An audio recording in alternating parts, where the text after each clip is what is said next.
Bienvenidos a un video más. Vamos a hablar el día de hoy sobre los liquidity voids o vacíos de liquidez. Al principio del video te dejé un texto que te va a servir como ayuda a memoria y un refuerzo teórico para que puedas interiorizar esta información. Bueno, la definición de un vacío de liquidez básicamente es un rango de liquidez en desequilibrio. Es un intervalo en el gráfico de precios donde un lado del mercado, compra o venta, muestra un volumen considerablemente mayor que el otro, representado por velas de gran tamaño. Las características de un vacío de liquidez son velas de gran tamaño sin llenar. El movimiento impulsivo crea de una a tres velas con cuerpo grande que aún no han sido llenados por velas posteriores. Esto es un tema que ya vamos a ver más adelante en los episodios de ineficiencia de mercado, pero vamos a hacer una breve introducción sobre un vacío de liquidez.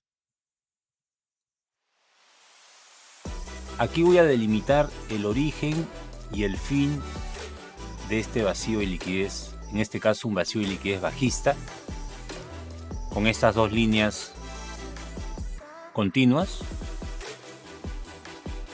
En esta representación gráfica que muestro de un conjunto de velas de un solo tipo de volumen transaccional de manera unilateral, es un movimiento completamente bajista, no existe la presencia de la contraparte, no hay ninguna vela alcista en todo este movimiento.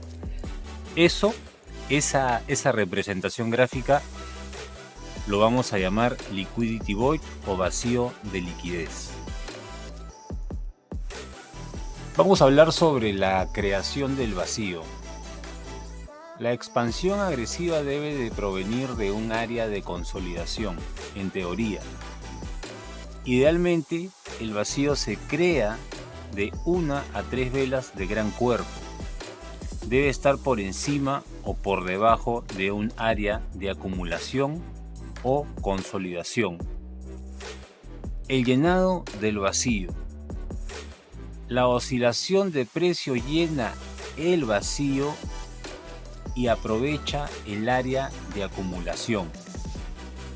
Ejecuta las órdenes stop por encima o por debajo de los puntos de consolidación.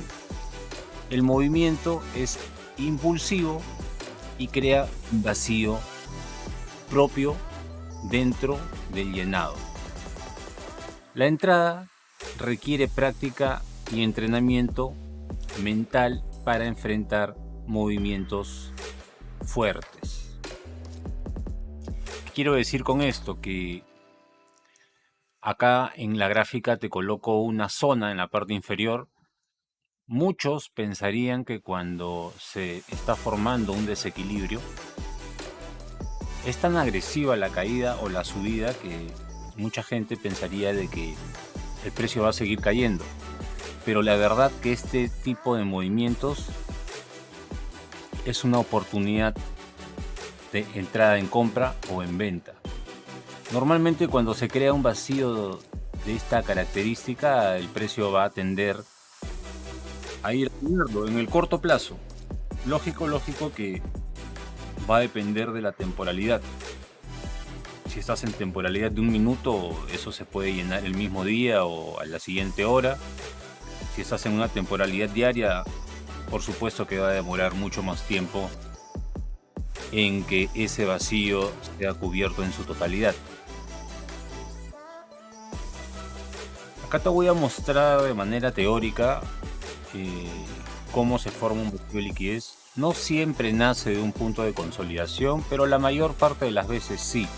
Ya lo iremos a ver en la gráfica para que podamos identificar este tipo de movimientos, pero también puede nacer de un punto de pivote por la llegada del precio a un nivel de soporte o resistencia fuerte.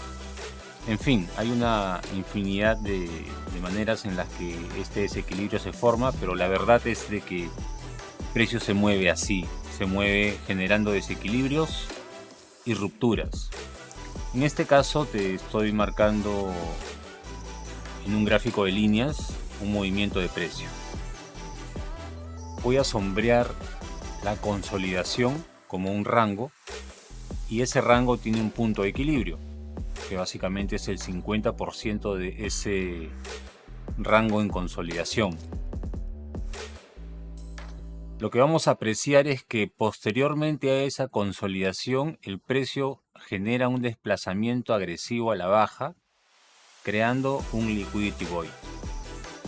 Y en el corto plazo el precio se da la vuelta y va a tender a regresar a llenar todo ese desequilibrio que en su momento fue un solo tipo de volumen transaccional. No hubo la presencia de ningún comprador. Sin embargo, ahora los compradores presentes le dan la vuelta al precio, llegando al punto de equilibrio del rango de consolidación, llenando por el vacío y llegando el precio al origen del desequilibrio.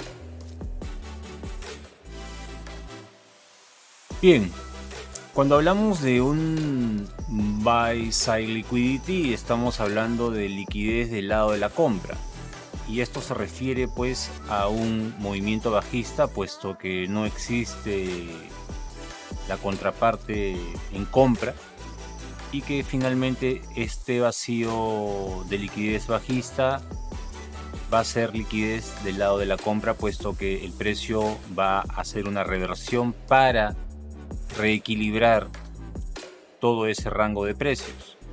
Y en el caso de un movimiento alcista, vamos a tener sell side liquidity, que entendemos que es liquidez del lado de la venta, ya que el precio, llegando a un punto determinado, va a darse la vuelta y va a reequilibrar el precio con una entrega de precios hacia la baja.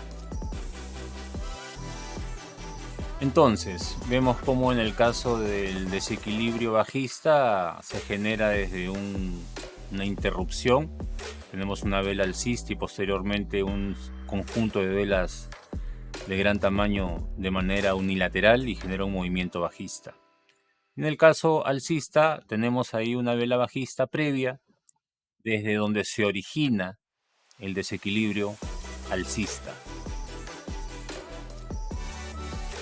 Finalmente el precio se va a dar la vuelta y va a hacer una extracción de liquidez del lado de la compra, y en el caso del desequilibrio alcista el precio se va a dar la vuelta y va a hacer una extracción de liquidez del lado de la venta. Bien, sin más, y como siempre te deseo buena suerte y buen trading. Nos vemos en el próximo video.